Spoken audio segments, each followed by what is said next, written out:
can't give y'all all that money.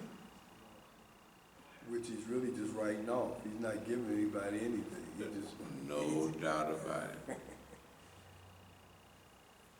Imagine $20,000. That's maybe one artillery piece or something.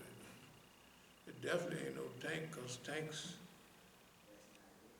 cost $500,000 now or something. It's up there, right? Some things are expensive. Okay, but the point is this: from our position, look, we have been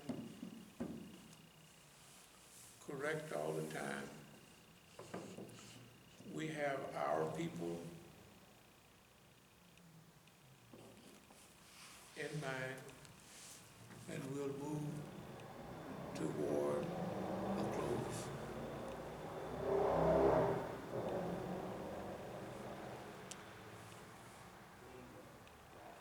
This thing about our survival and our longevity and our tenacity is not a mistake. Again, somebody just called and they asked, it was a foreigner, an Arab brother we was talking about. So he asked me after I mentioned, I said, yeah, he said, you knew Imam Lukman? I said, yeah, he's a friend of ours, yeah. He's a good friend of ours. Imam Lukman, and I didn't go into that we sent his family, you know, and the Negro is so dirty. And some of the people who come here every now and then, they know.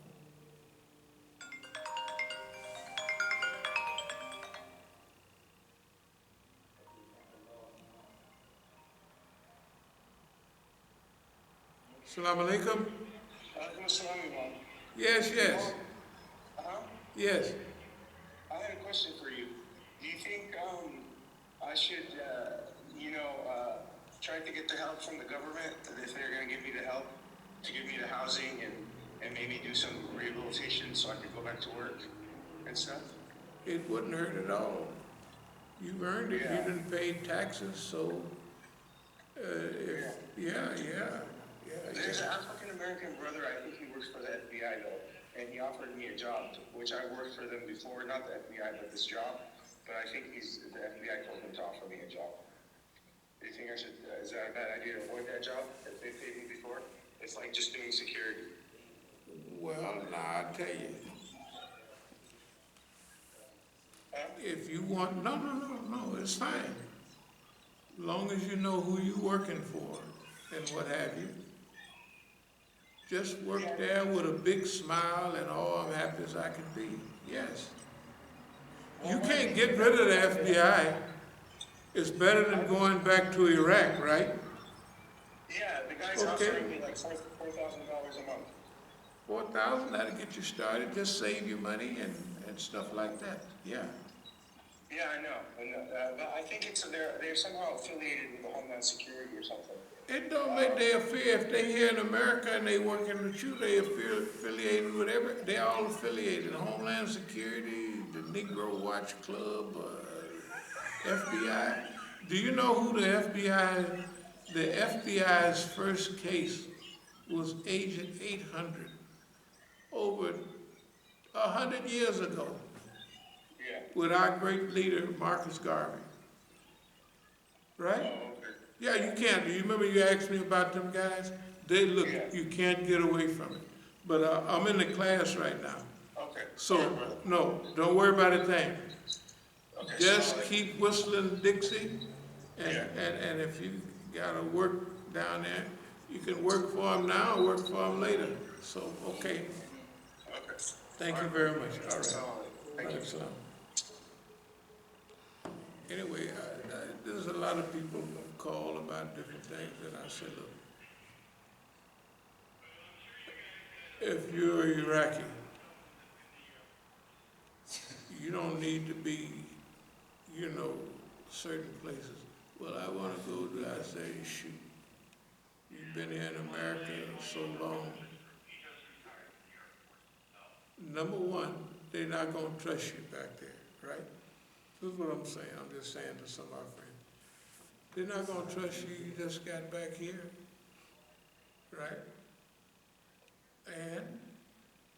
But if I get involved, say you get involved with our home folks, you gotta be careful, cause you know they be disappearing people if they don't trust them. And just stay over here, have a good time. I'll tell some of our friends, just like right there, don't you worry about being with the FBI. Go down there and get a quick smile on your face. So, oh, this is the best job I ever had, right? Why not? He's Iraqi. He can't get rid of him because he said, hey man, they be in the business, they be this, that. You can't get rid of them. Might as well get paid for it, right? Right? What the heck? Have a good time. I tell everybody, don't waste your time with your jaws tight and all mad. Have a good time. Do like I do. Anyway, let me get back to this. Look. Hey man, if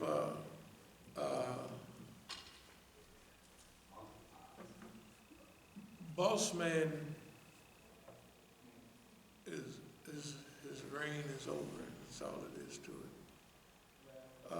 I mean, far as I'm concerned, there is no doubt about it. If you look at it in the world, and if you look at it historically, it's over.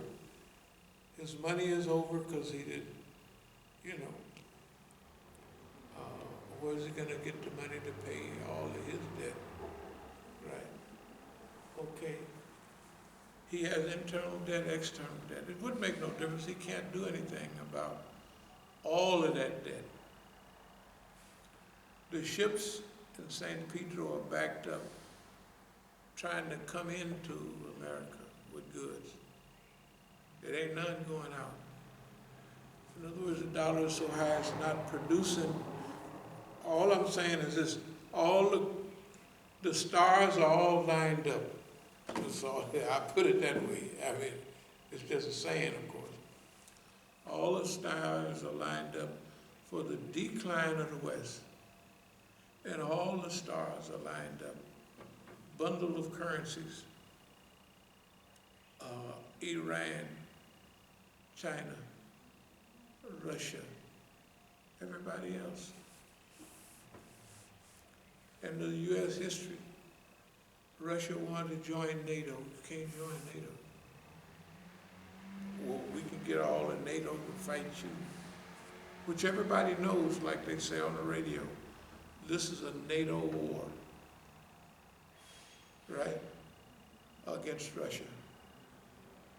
So, Russia has to call in its friends, like it has drones. Iran can make cheap drones for it.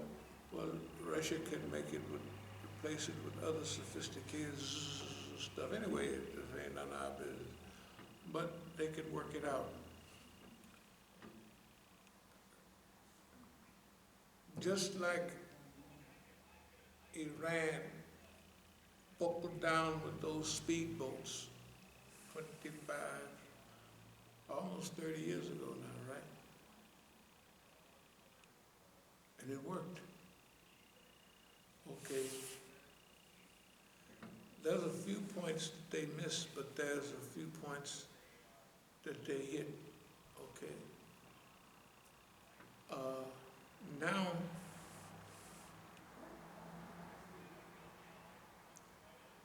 things are going so bad for the West that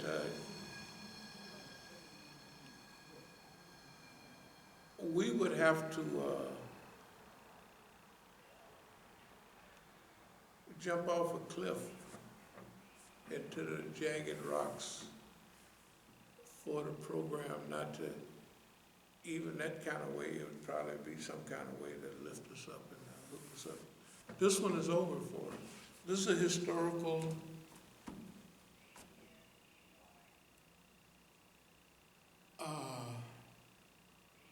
closure for America. And I don't want to take too much time, but look at Mr. America. Now, we like all of y'all, and all of y'all is being mistreated by old Sam. I don't care what color you are. Look, Sam has degenerated to only the rich people that own all these companies. They made more money, Amazon them, sending stuff all around. So they want another, so wonder they don't start a disease themselves, worse than the one they had, right? Because they get rich, right? And remember, Marx said a capitalist will sell a rope to hang himself with. And that's basically true. In other words, the capitalists think only about benefits and profits. And if he can see one big profit, he may take a lot of chances with 10 negative possibilities, which is a 10 to 1 chance, but he's so greedy. Oh, that's the way life is now for America. We here in America, we want the people of America to not suffer the decline of the system. So we have to relax, take it easy,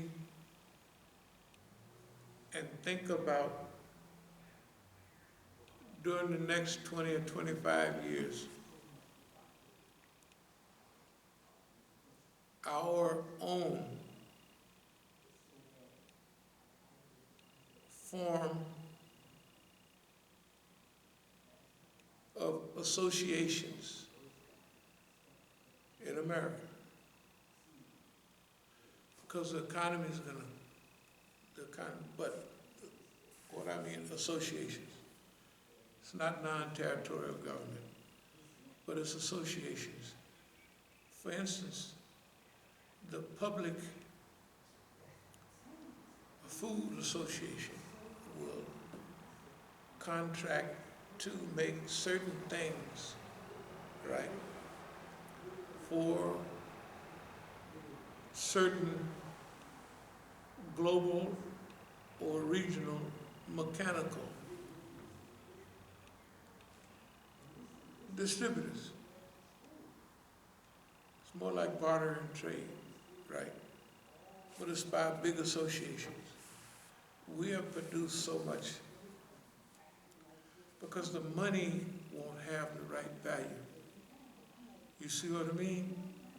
As long as those people use that trade system that they have, we won't be able to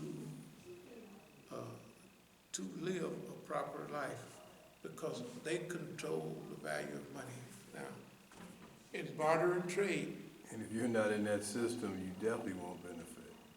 Well, if America, which you gotta remember this is coming, it might be part of our job to mention it. Right. On a regular basis. That's why we have to have strong belief and patience in what we have been teaching. If it's true, then that's likely to happen, 85 and 90%. If that's likely to happen, then we have to preach beforehand and teach, this is what we ought to do. Because the people's lives are at stake, right? All right. Okay, barter and trade associations. Oh, that's all right, that's okay. Barter and trade associations. We got the Apple Association up in Washington. The apple pickers and growers, we will trade or Salem. The Negro Workers Association. 5,000 boxes of Washington apples. Right?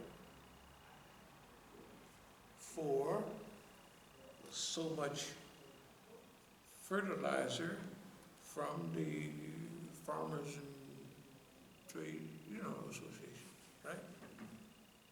Yeah, and then we'll use that to trade with barter and trade will become somewhat more popular in America.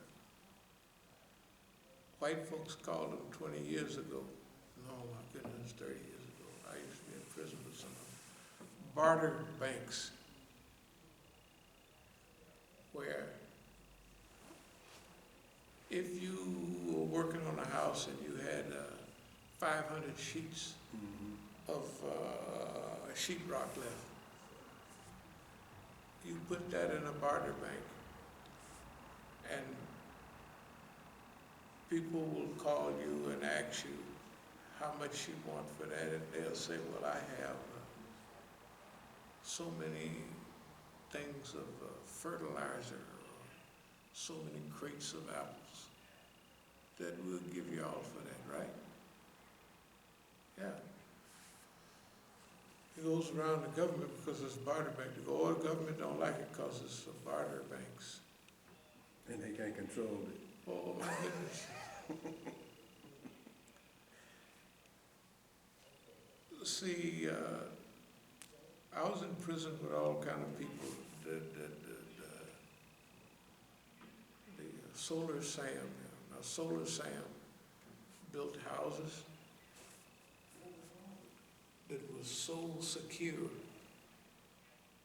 that if you lit a candle in it, it'd keep the whole house warm. Well, basically, he built houses so the shade would draw in the sun, even places up in Oregon and Washington, right? That it would heat the walls and it would keep the walls warm for way up into the night when it gets cold, right? You know what I mean? Mm-hmm. Some of those theories by Solar Sam and certain sales things. See, when I was in prison, I hung around with Negroes all the time.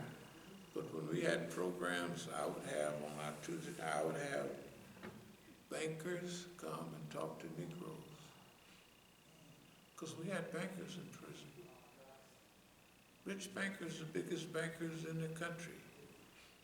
And they would come and talk to the Negroes. Because I looked at the Negroes, he'd get a lot of money, but he didn't know what to do with it. Now the white folks could tell him, here's what you could do with money, And I thought of that when I was in the barber shop one day. So it's Negro barbers and white barbers. A white boy come in, and he was talking to another white boy that was getting a haircut, that either just come in or he just come in. And the white boy was saying, oh, me too. I've never had handcuffs on. They know that all the niggas was looking like this. What all of us was getting down, nigga. We had handcuffs and shackles and leg irons and everything. But the white boys, some of them in federal prison, they never had handcuffs on. What would I do with handcuffs? Right, what are they for? What are these for? So I decided at that time to hang around with all of those guys. So while I was in federal prison camp, right there at Vandenberg Air Force Base, Lompoc. When I ran with a few blacks, but I ran mostly long distance runners, was white boys. And all of that. I just hung out with them and I picked up on all of that stuff. Okay. And I used to have them come to speak to our programs. 'cause the Negro thought that you get money, you buy this or you buy that. And the white boys would say, no, this is how you hide your money, this is how you do that. Maybe one or two of the Negroes listened, but that's what I used to do. 'Cause I joined all the white clubs. I joined the JCs, whatever else, all of them. And they loved to hear the Negro talk. I joined the JCs, and all of that, yeah, like Toastmasters and all that. And they just be out their mouth open. And my friend who was like them, he was a rich Arab, raised around white folks. Might as well have been white. He was a rich Palestinian. I used to teach him how to hit the bag. He used to hang out with me a lot. But he taught me, him and Solar Sam taught me sales and all that stuff that white folks, And I know what photovoltaic sales was. But I mean, now everybody know, but back then, 1980, didn't nobody know. But anyway, the point I'm making is, I took advantage of where I was. And I considered everything an education. So I went to school while I was there, whatever prison I was in. I took a class. I don't care whether it was on management, it didn't make a difference, right? Because I wasn't gonna sit in my room like a fool or on the dorm, go out and, why not at least, I mean, I never took the classes on paper, but I monitored all the classes. And the professors, when I was at McNeil Island, they came from the University of Washington, up in Seattle.